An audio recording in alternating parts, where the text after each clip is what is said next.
Now, I want to talk a bit about the Jackson Hole Symposium. Now, from the first symposium 45 years ago, the Jackson Hole Economic Symposium has turned into a can't-miss event for economists and bankers. Because the top brass from the Federal Reserve, European Central Bank, the finance ministers, the politicians, the S&P 500 CEOs, and who is who in the financial world talk and make decisions on money, stocks, interest rates, and other economic policies, right? So observers of this Jackson Hole Symposium noted that whenever you have this symposium, it often precedes a significant action. So you got to really internalize and understand what kind of actions, what kind of decision is made during this symposium. Now, during the meet, the Fed reiterated its pledge to bring inflation down to the 2% mark. Now, this has been its target for all the while. They have been very consistent and they have always insisted it to be. Now, although there's acknowledgement that inflation has fallen considerably, right? It's not at levels which the Fed expects it to be. It's still pretty high, and the Fed wants it to be at the 2% mark. Now, this is reflected when, how do we know this? Is when the Fed Chair Powell said, we are prepared to raise rates further if appropriate and intend to hold at restrictive levels until we are confident that the inflation is moving sustainable down towards our objective.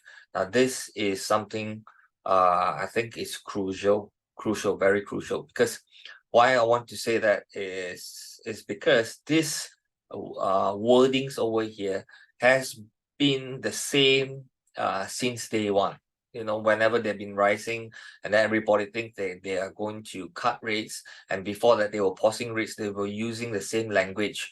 Now, when they use the same kind of language, and then only to see that they increase the rates further, that means, this kind of language, the same kind of language, people do expect the Fed is going to repeat the same thing. Probably, I will hold the rates for one month, and then I will increase it again later on if I think inflation is going to it's not coming down, right? So if you look at the technicals, right, one of the ways we know whether interest rates is going to go up and not, the possibility is the yields. And if you look at the 2-year yields as well as the 10-year yields, they continue to move higher. And that signifies a potential rate hike over here, right? So, but then again, if you look at the S&P 500, it actually, it went up. The S&P 500, it came down and then it went up again. So this is also a way to tell us, number one, that the market is not buying the rate hike story. They don't believe in it.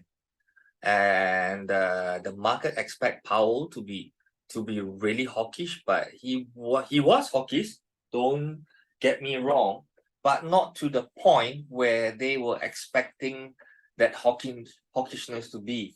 It's something more, they want something more definite to say that, yeah, I don't think it's really coming down. Probably we're going to hike for one more time this year. That kind of language, that kind of thing. They were really expecting some real guidance from that, but didn't get it. But nevertheless, if you really read through the report, right, they are hawkish. You can't run away from that. Now, we then saw the S&P rising, right? It went up, and then after that, the check, saw the target rate probabilities for September 20th FOMC drop 9% to show an 80% chance that there's no rate hike. Yes, I agree with this part, because as long we have something more than 70%, then yeah, we probably, that would be the direction of the September FOMC meeting. That means there's no rate hike. But there's a but over here. What we now observe, however, is the first November FOMC meeting giving us a 50-50 chance of a final rate hike. Now we're seeing this change over here.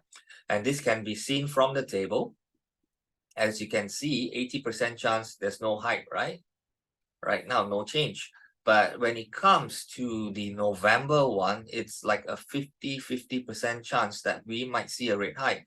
If not November, then that's December, and then that's January right over here. Okay, so any of this can turn into that 50-50 thing, even though the November one is showing that is now the high possibility is going to 55.54 versus 44.46. I still treat this as a 50-50, to be frank. Okay. So based on the Hawkish language mentioned during the symposium, rate hike probabilities is still on, and one should expect another hike coming on later. Okay, even though it's 50-50, I think the chances are quite strong. We might see one. But the most important thing is what happens after that. We should expect the high interest rate environment to continue for the foreseeable time.